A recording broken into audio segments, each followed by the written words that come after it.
ઘટે એમ કાંઈ નથી, પણ સમજાતું નથી. સંતોષ હોય, જીવને સંતોષ હોય ને એ માણસ સુખી કહેવાય. બાકી કરોડો રૂપિયા હોય ને ઉપાધિના પોટલા પડ્યા હોય ને, રાતે નીંદર ના આવતી હોય, સવારે 8 વાગે તે પેલા તો હાય હોય થતી, એ આ જીવન નથી. આ ઘડી ઘડી મળશે નહીં. તો એકલા બેહીને ક્યારેક વિચાર કરો ને તો આની ખબર પડે કે આ કેમ મળ્યો છે, શેના માટે મળ્યો છે.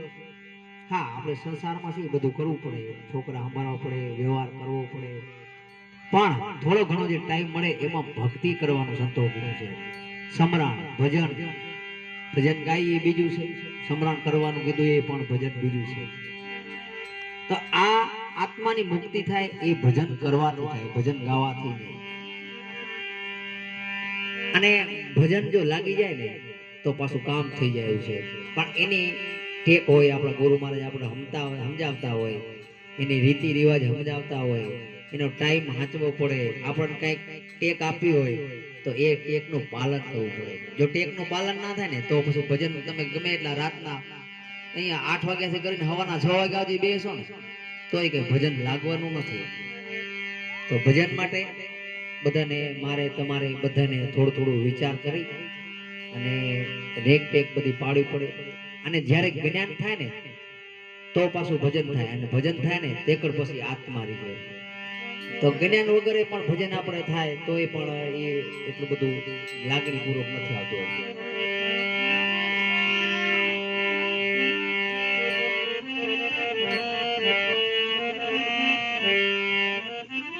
જાણે આ બધું હું કરું,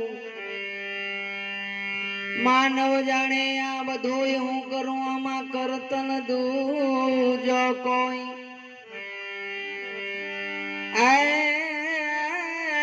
તારા યાદ રામ ભાઈ અધ વસે રહે, એ મારો હરી કરે સો હોય. કદાચ આદરેલા હશે ને તોય અધવસ રહી જશે. એ પૂર્ણ થવા દેવા ના થવા એ પણ એના હાથમાં છે. એટલે એમ કે મારો કરે એ હોય. તો આ અમુક આપણા સંતોએ વાણી બનાવી, સાખીઓ કીધી, એની અંદર બહુ મોટો મરમ પડ્યો છે. એક સાખી ખાલી 2 કડીની હોય છે, પણ આખું આપણું આ જીવન ક્યાં જીવતા હોઈએ એમાંથી પરિવર્તન કરી નાખે. ખાલી એક જ સાખી, પણ જો એને ઉતારીએ તો એને સમજીએ. ક્યારેક બેઠા હોઈએ તો આપણે ભજન સત્સંગમાં ગયા હોઈએ અને એમાં એક જ સાખી કોઈ બોલ્યા ને એને આપણે મનમાં રાખી દીધી, અને પછી બીજું કઈ સાંભળાય ના સાંભળાય તો કઈ વાંધો નહીં, એકનું એક જ મનન કરીને પછી ઘરે જઈને બેસીને વિચાર કરીએ કે આ શું કહેતું તું એમ. તો એ ટેક ખાલી એક જ આપણે સાખી ગાઈને એની અંદર પણ આ ભાવ ચગા તળી જાય. આવો તો કેવો આપણા સંતોએ તો કેટલો ખજાનો મૂકીને ગયા છે આપણા માટે. એને એટલી બધી મહેનત કરી છે, આપણે એ રસ્તા પર હાલવાનું છે. એ વન વગડાની અંદર હાલીને શેરડી બનાવી આપણા માટે. હવે આપણને કાંટાય નથી લાગે, ખાલી હાલવાનું જ છે. બસ થોડું હલાય. અલખ સ્વામીજી તેરા ઘર તો યગામ છે, નાથ નૂરી જાન તેરા પંથ વિકાટ છે.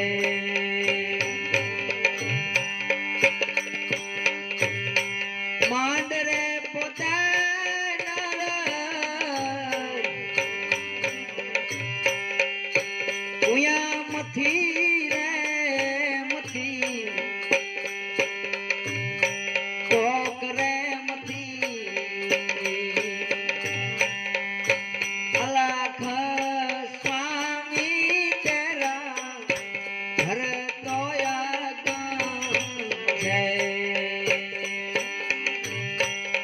અલખ સ્વામી પરમાત્મા કે તારું ઘર અગામ છે. આમ આપણા સાધુ સંતો બધા કહે છે કે પરમાત્મા આપણી અંદર છે, બારે ગમે ત્યાં જાશું ગોતવા નહીં મળે. અને હકીકત વાત સાચી છે, બારે નહીં મળે, આપણા અંદર જ ખોજવાનો છે. પણ તોય પણ એમ કે અગમ ગમ નથી છે શરીરમાં, પણ અગમ છે. એને ગોતવા માટે એ ક્યાંક આપણને સાધુ સંતો મળી જાય તો એને આપણને રસ્તો બતાવે કે જ્યાં પરમાત્મા અહીંયા આગળ છે. એ ગમ કરાવે. ગમ કર્યા પછી આપણે એને ખોજવા પડે. એ પોતાને જાતે ખોજવા પડે. ગુરુ મહારાજ આપણને એનો રસ્તો બતાવે, પણ અંદર તો આપણને ગોતો, આપણા માટે આપણે ગોતવો પડે ને. એ તો કઈ આપણી અંદર આવીને ગોતવી ના હગાવે. તો એ કે એ પ્રમાણે આપણે હાલવું પડે. એ જેમ જેમ કે તેમ તેમ પગલા ભરીએ, જેમ જેમ કે તેમ તેમ એ રસ્તા પર ચાલીએ તો અગમ છે ને એ પણ ગમ થઈ જાય. પરમાત્માની અંદર છે, પણ બધાને સાધુ સંતો કહે છે કે ભાઈ ગગન મંડળમાં સૂર શિખરમાં સરનામા તો આપણને આપ્યા છે, પણ આપણને જડતા નથી. તો જડે એમ કે જેમ આપણે ગણપતિ બાપાનો અત્યારે સ્વરૂપ જોઈએ છીએ તો એવા ભગવાન છે, તો એવા અંદર આવે કે રામનું સ્વરૂપ જોયું છે એવા ભગવાન અંદર આપણને આવે તો આપણે માની કે હા બરોબર આ રામ બાણ લઈને બેઠા છે. પણ એ તો ભગવાન આમાં આવવાના જ નથી. એ તો સ્વરૂપ જે છે એ આમાં એનો આભાસ થાય. એને આપણને ઓટોમેટિક ગમ થાય કે ના હું હવે મારું કંઈક ભજન પાક્યું છે, મને પરમાત્મા હવે મળે. એના માટે રસ્તા કરવા માટે ગુરુ મહારાજે બધાને આપણને ધીમે ધીમે ધીમે જે ચડાવવાની કોશિશ કરે. એકદમ કોઈથી ત્યાં જવાય નહીં, એના પણ રસ્તા હોય. ધીમે ધીમે ધીમે ક્યાં પહોંચવાનું, આટલે પહોંચવાનું, 1 ચક્કર 2 ચક્કર 3 ચક્કર એમ 9 છે. અને આ 9 દરવાજા છે એ પછી ધીમે ધીમે એના બંધ થાય અને ત્યારે 10મો દ્વાર ખોલે ત્યારે પરમાત્મા મળે. સરનામા છે બધાને ખબર છે, અહીંયા આગળ છે, પણ જવા માટે વિકટ છે રસ્તો. એ નાથ નવરીજન તેરા પંથ વિકટ છે. એટલે આ પંથ ભક્તિનો છે આમ જો સરળ છે, પણ અહીં જવા માટે જે આપણને બાધાઓ મૂકી છે ને એ વિકટ છે. એવા એક દરવાજો એમ કે આંખના દરવાજા છે, કાન છે, મોઢું છે, નાક છે, આ બધા જે દરવાજા છે એ બધા બંધ કરીને જવા માટે. એટલે બંધ એટલે નથી કરે, આંખ બંધ નથી કરવાની, પણ આંખે હારું જોવું, કાને હારું સાંભળવું, આ બધું જે પારણ થાય ને એ રસ્તા બંધ કરે ને તો 10મો દ્વાર ખોલે. આમ વિકટ છે ને આમ તો સહેલો છે કે બધાને આપણે ખબર પડે કે વાત સાચી છે. હવે આપણે આ કાંઈ માથાકૂટમાં પડવાનું જ નથી. આપણે રસ્તા જવાનું, હાલતા જઈને હાલે આવીએ, કોઈને આગા પાસે નહીં કરીએ, કોઈની નિંદા ના કરીએ, કોઈની ટીકા ના કરીએ, કોઈ આત્માને દુભાવીએ નહીં. થાય તો 5 આંગળી પૂર્ણ કરીએ ને ભગવાનની ઈચ્છા તો પાછા ગમમાં આવે. તો વિકટ રસ્તો બહુ નથી, થોડીક વાર થોડીક તકલીફ પડે.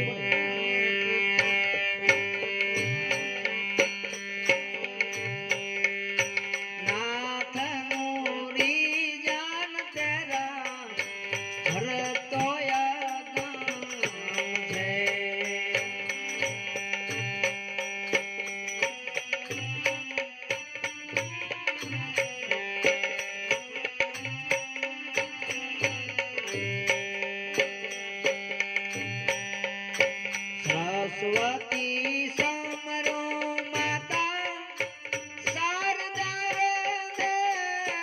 દેવી પાયરે લાગુ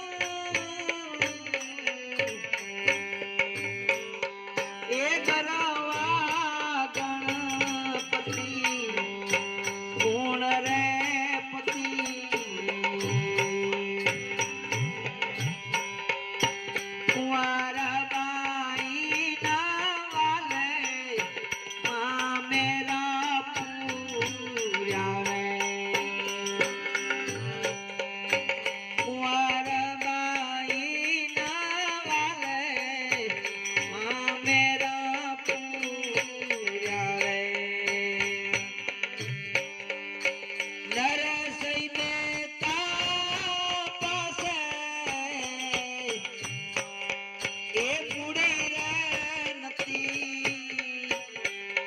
એ મૂડી રે નથી.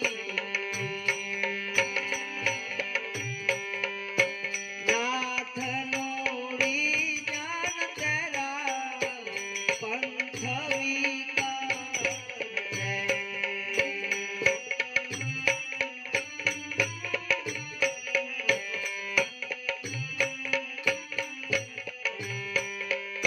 નરસિંહ મહેતા પાસે કાંઈ પૈસા હતા ત્યારે 1 ટકનું એને ખાવું હોય તો એ પણ બજારમાં જાય, 2 ભજન કરે, કોઈ ગોળ આપે, ચણા આપે, ઘરે લઈ પોતે એનો પ્રસાદ કરે.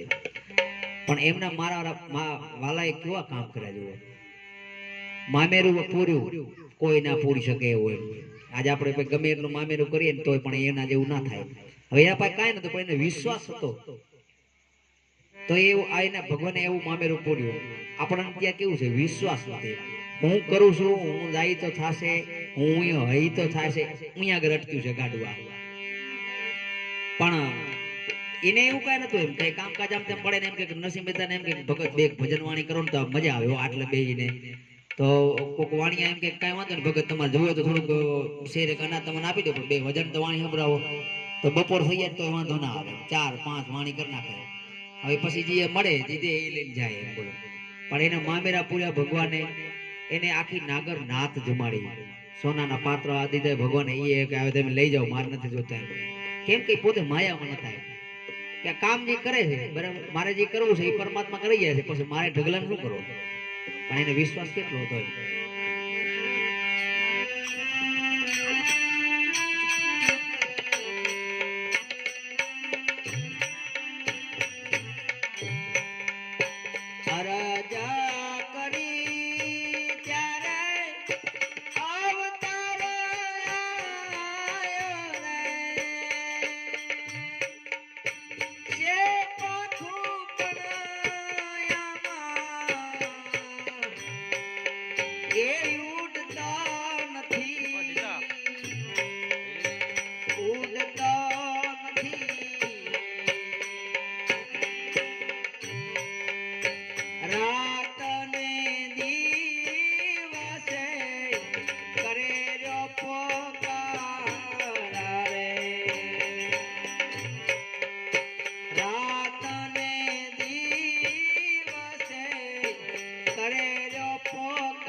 જ્યારે આ પરમાત્માએ આ આપણે ધરતી ઉપર મૂકવાના છે ત્યારે આપણે આના પહેલાના જન્મની અંદર કેટલા પણ આપણે શુભ કામ કર્યા હશે, સારા કાર્ય કર્યા હશે, તો ત્યારે પછી પરમાત્મા એમ થયું કે આ આત્માને હવે ત્યાં આગળ આપણે અહીંયા મૂકવો છે. હવે આ ધરતી ઉપર આ પરમાત્માને આપણે મૂકવાનું કે ત્યારે પણ એને જ્યારે માતાના ઉદરમાં આપણે હોઈએ ત્યારે પણ એને અંદર અંદર આ આત્માને ઘણી દુઃખ પડે છે. કારણ કે અહીંયા આગળ કઈ આવી હવા કે આવું બધું આજે આ વસ્તુ થોડી હવે આટલું બધું હોય છે તો અહીંયા આટલી બધી માથા ગોઠતો બે આજે કઈક થયું હવા ડોક્ટર પર ઉપડી મારું દીકરું મરાયા ભાગો ન કરે. તો ત્યારે આની અંદર એને હવે એમાં અત્યારે આપણે એમ જોઈએ તો એવા એવા ખોરાકો બધા આયા છે. હવે એ અત્યારે બાળક માતાની ઉદરમાં હોય ત્યારે એને આટલી બધી પીડા હોય છે, પણ એમાં પાણી પૂરીના તીખા પાણી નાખે તો એના જીવની અંદર શું થતું હશે? તો આવા ખોરાક ના લેવા જોઈએ ત્યારની વસ્તુ. તો એની અંદર પરમાત્માને અંદર આ પોતે આત્મા હે ને એ આરાધના કરે પરમાત્માને કે ભગવાન આમાંથી તું મને બારે મૂક, તો હું તારું ભગવાન તારું નામ લઈ તારું સ્મરણ કરી તું કેમ કરી પણ મને આમાંથી બચાવજો, કે આમાં તો હવે થોભાતું નથી. ત્યારે પરમાત્મા આત્મા હવે સમજી લો કે આપણા અંદર આત્મા છે તો ત્યારે પણ બાળકની અંદર પણ આત્મા છે તો આત્મા આત્માથી વાત કરતો હોય, પણ જે આત્મા ઈ પરમાત્મા છે. ત્યારે ભગવાન ને આત્મા બે એક સ્વરૂપમાં હોય છે, પણ આપણે બહાર આવ્યા પછી માયામાં પડ્યા પછી આ બે નોખા પડ્યા છે, બધું ઓલું ભૂલી ગયા. ત્યારે આત્માને અંદર આપણે માને અંદર આત્મા હોય છે એમને બાળકની અંદર પણ આત્મા હોય, પણ સ્વરૂપ બે ને એક છે. આત્મા ને પરમાત્મા બે એક. બહાર આવ્યા પછી આ હવા લાગી સંસારની એમાં આપણે માવતર કુટુંબ બધાએ ધીમે ધીમે ધીમે એને ભરાય જ કરું, બેટા આમ કરો, બેટા આમ કરો, આમ કર્યો એમ કરતા કરતા એને એમ થયું કે હવે બધું આજ કરવાનું છે, પેલું જૂનું હતું ભૂલાઈ ગયું. પણ વરે પાછા સંતો ક્યાંક ભેગા થાય ને તો એમ કે ભાઈ આમાં આપણે આયા છીએ આમાં કરવું તો જોઈએ, પણ આગળ આપણે કઈક કોલ કરીને આયા એના માટે તો આપણે અવતાર આપ્યો તો કઈક કરવું જોશે ને કે ભજન કર પરમાત્માને એમ કહે. તો એ પાછા આપણને 24 કલાક ક્યાં ભગવાન કહે, ખાલી એમ કે 23 કલાક તો તમારા જ, મને ખાલી 1 જ કલાક આપો તોય મારે વચ્ચે એમ કે તમે આ બધું બોલી ગયા છો એટલે ભગવાનને પસ્તાવો થાય છે.